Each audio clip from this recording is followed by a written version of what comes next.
Have you ever seen one of those gorgeous 3D animated videos and just thought, how in the world did they pull that off? Well, today, we're going to pull back that curtain. We're going to break down step by step how a professional 3D animated greeting video gets built from absolutely nothing inside Adobe After Effects. Okay, let's dive right in. So, the project we're deconstructing today comes from a fantastic workshop by Mohamed El-Babley. And if you don't know him, you should. He's an Adobe certified expert, a top-tier motion graphics pro, and the creator behind this super popular design and graphics YouTube channel. The guy's done work for companies all over the Arab world. Basically, we're reverse engineering the incredible methods he teaches in his 3D graduation congratulations and wedding invitations course to really get to the heart of how these virtual worlds are made. Here's the game plan. We're going to follow the whole process just like he does it. First, we'll get our heads around thinking in 3D. Then, we'll learn how to pilot our virtual camera. After that, we'll actually build the digital sec, add some amazingly realistic details, and finally, we'll bring the whole thing to life with some slick animation. All right, our journey starts with the biggest mental shift of all, leaving the flat 2D world behind and stepping into a space that actually has depth. You know, the magic really starts with a single click. Seriously, you take any normal 2D layer, could be a photo, some text, whatever, and you just flick on its 3D switch, and bam. Instantly, that layer gets a Z-axis. That means it can now move forward, towards you, or backward, away from you, in real 3D space. I love the analogy the source material uses for this. Think of a 3D layer like a flat sheet of paper, just floating in the air. It has a position, left, right, up, down, and forward, back, but it has zero actual thickness. That's why if you turn your view completely to the side, it just looks like a thin line. It lives in a 3D world, but it's still just a flat object. Okay, so our layers are now floating around in 3D space. That's cool, but how do we actually look around in there? How do we navigate this new virtual environment? Well, that's where our next tool comes into play. To move around in this new space, we need an eye.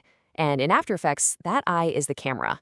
It's the tool that lets you frame every shot, move through your scene, and, ultimately decide exactly what the audience gets to see. And don't worry, you don't need to be a Hollywood director to figure this out. The whole beautiful camera movement in this project is made with just these three basic tools. The orbit tool lets you circle around your subject. The pan tool slides your view left and right or up and down, and the dolly tool moves you closer or pulls you further away. That's it. You just animate those things over time and you've got a cinematic journey. So, we've got our 3D basics down, and we've got our camera ready to go. Now it's time to build this stage. This is where we start taking all our flat 2D pieces and arranging them into a totally believable 3D scene. This part is just like being a set designer for a play, but it's all digital. We start with a background image and push it way, way back on that Z-axis. Then we grab a floor texture, rotate it 90 degrees so it lays flat on the ground. A mirror frame gets placed in front of the background, and carpets are copied and pasted to create a path leading forward. The real trick here is to use different views, like the top view, to make sure everything lines up perfectly. To check that the mirror is actually resting right on the floor.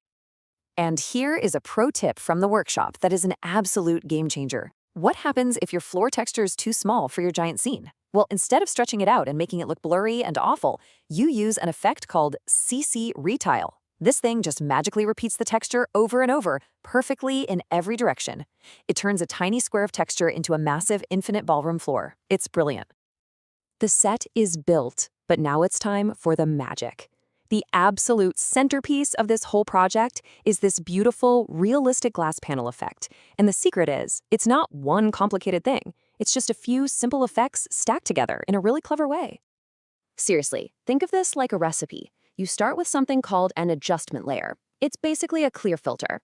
First, you add a transform effect to make everything behind it just a little bit bigger, like real glass does. Then you add a tiny bit of blur to give it that frosted look. After that, a little bit of noise adds some texture, so it's not too perfect. And for the final touch, the CC light sweep effect creates those moving highlights that totally sell the illusion of a shiny, reflective surface. Okay, get ready for a workflow hack that's going to save you so much time. To get the photo and text to stick to the glass, you parent them to the glass layer. But here's the pro tip. If you hold down the Shift key while you do it, the photo instantly snaps to the exact same position as the glass. It's like magic. Then you just nudge it forward a tiny bit, and boom, you can duplicate that entire setup. the glass, the text, the frame to make more panels in just a few seconds. All right, the stage is set. The props are perfect. All the pieces are exactly where they need to be. It's showtime. The final step is to choreograph our camera's movement and guide the viewer on a journey through our brand new virtual world. The camera's movement is what tells the story here. It starts by pushing through some flowers in the foreground, which creates this really nice sense of depth. Then it reveals the first glass panel and just holds there for about 5 seconds. That's long enough for you to actually read the text. Then it pulls back, pans over to reveal the second panel, before it travels down this long carpeted corridor to arrive at the big finale, the main message on the mirror. And this really shows you how important timing is. That final push-in on the main text isn't rushed at all. The camera stays on that shot for a full 11 seconds. Why? So the audience can actually read the whole message without feeling rushed. It's a small detail, but it makes a huge difference in how the whole thing feels. So, what's the big secret? What's the main takeaway from all this?